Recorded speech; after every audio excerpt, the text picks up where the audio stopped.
Hey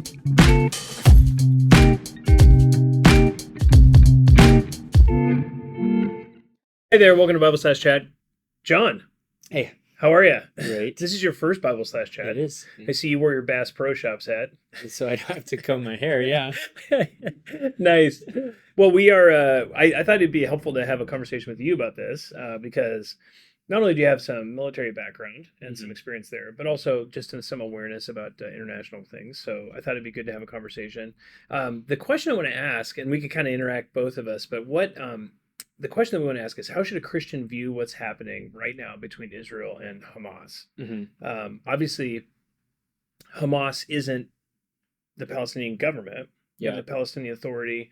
They're obviously anti-Semitic. They're not happy that the Jews are there. They call them colonizers, but they're not supporting necessarily verbally supporting the Hamas atrocities that happen. Palestine, the government. Yeah. So we have we essentially have Israel going to war against a terrorist organization who's on the ground in Gaza. So that puts us in a kind of a weird place. So how do we, as Christians, we come to a situation like this? How do we view it? What are some ways that we can think about it? I mean, there's a lot of dynamics to it. I mean, you and I have mentioned to each other that Israel belongs to the Jews. So the Lord, in His sovereignty, even in today's socio-political settings, is able to bestow land rights on a people, and He's done that with Israel. So they have the right to claim the land promised to them by the Lord as He enables them to. The difficulty is that Israel is essentially a secular nation at this point. Or we would phrase it that way, perhaps. Like, they're very religious in their culture, but they don't honor the Lord as He is because they reject His Son. So they reject their own Messiah. In the Lord's sovereignty, He's allowed that for the time being. So the land belongs to them. We'd have to say that it was promised to the Jews in Abraham. And that hasn't come to fruition yet in physicality. So we would still say that they have the right to possess the land and to defend it, as we would with our own land. The Lord supports property rights. So there's that dynamic to it. The political dynamic of Palestine and Hamas. There is a difficulty, like you were saying, that Hamas is on the ground in Palestine. Officially, the Palestinian government doesn't support Hamas, but they don't seem too inclined to stop them from using their country as a headquarters. Or facilities, or even like governmental facilities like schools as headquarters for launching assaults against the Jews and murdering civilians. So at this point, there's already been like 14 Americans killed by Hamas in Israel. And there's some large number that have been kidnapped as well. And Hamas has said as of last night that they will start systematically executing all of those hostages. So the difficulty for Israel is that they're not in a position that the West is often in, and that a physically neighboring country is harboring, whether willingly or otherwise, a terrorist organization that is killing your own citizens in the numbers of hundreds, and soon will probably be thousands if they don't decisively act against Hamas. And that is, I mean, just like in a totally geopolitical sense, the exact same thing effectively happened with Russia and Ukraine, where you have an outside force that's an aggressor. Granted, it's a larger country than Hamas, but you have an outside force that's acting effectively as terrorists. They're violating the Geneva Convention, killing, systematically killing innocents and civilians. So you have people doing things that are atrocities, and then that like the world sort of came to the defense of the Ukraine in that moment. While at the same time, I mean, the Ukraine isn't a Christian nation in any way, and yet very corrupt. Very corrupt. But they weren't the aggressor. They're not the aggressor. So in this case, the aggressor is Hamas. So you've heard. So I'm sure you've heard that, like, actually people who defend Hamas's actions or defend Palestine are saying, well, they're not actually the aggressor. Israel's actually the aggressor. They're colonizers in Palestinian territory. Like, how would you respond to that as a Christian?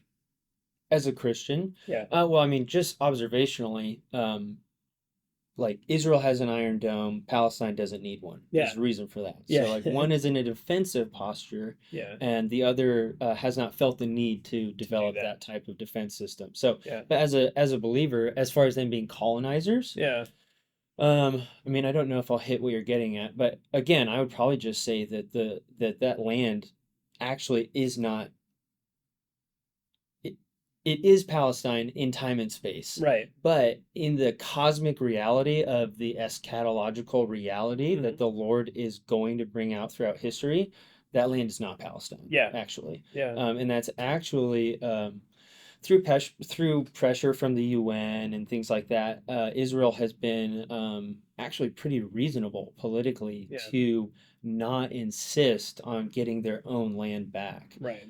So a parallel, a loose parallel that breaks down at some point might be like with Native American people in the U.S. Yeah.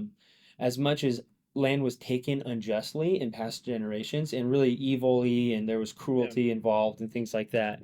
Um, the the United States wasn't promised to any people. So Right. if another people comes and dominates the United States, my fifth generation progeny doesn't get to go to them and say, Yeah. "Hey, if Mexico took over the US, Hmm. my fifth generation progeny doesn't get to go to Mexico hundreds of years from now and say, "Give that back." Yeah. God gave that to my forefather John Austin. Yeah. Yeah. Yeah. But as with Israel, they're not colonizers in the sense that like our ancestors were Yeah. in some instances.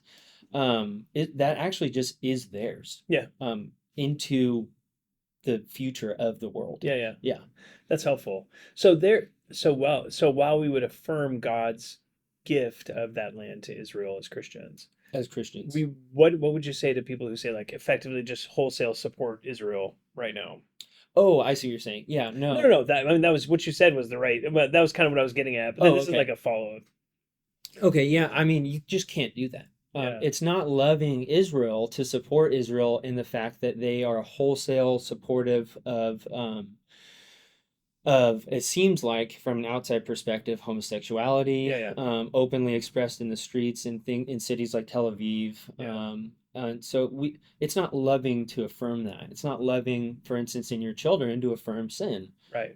So not that we're in authority over Israel, but as their human neighbors, Yeah. we know Christ and Yeah. we know his law, and it would not be loving if we wholesale blanket statement supported Israel in everything they did. Yeah. So if we did find that they were using excessively cruel methods of war Yeah. against Hamas, even, we would have to say, hey, that does That's not fit wrong. within God's law. Yeah.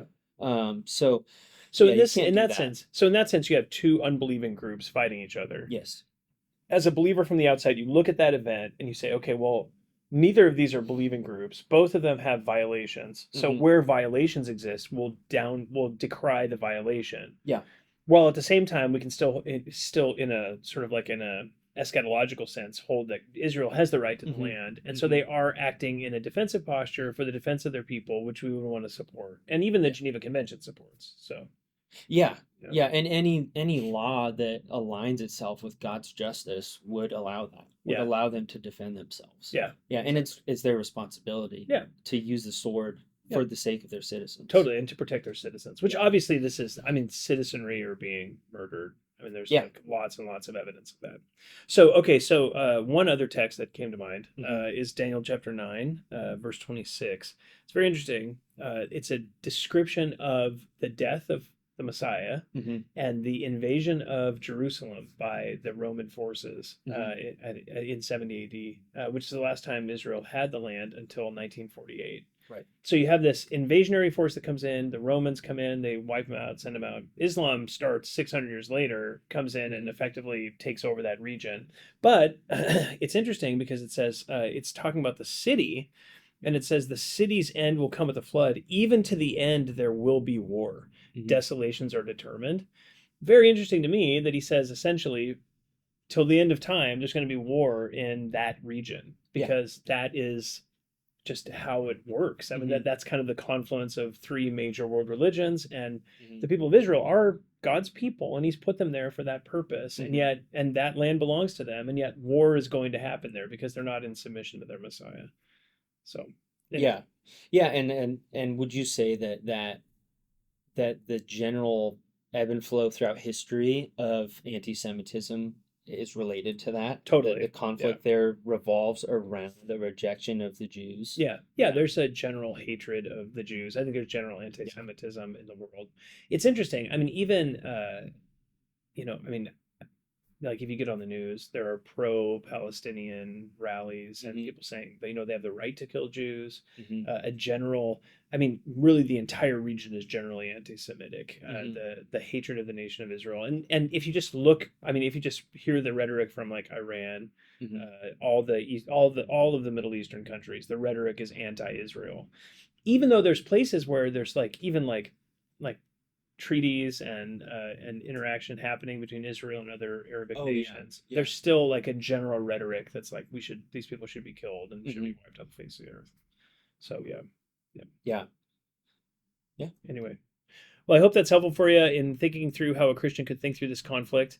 Obviously, there's a lot of complexity here, and as the situation continues to develop, maybe we'll do some more Bible slash chats. If you have any other questions, feel free to email us at info@faithbibleoc.org. Thanks so much.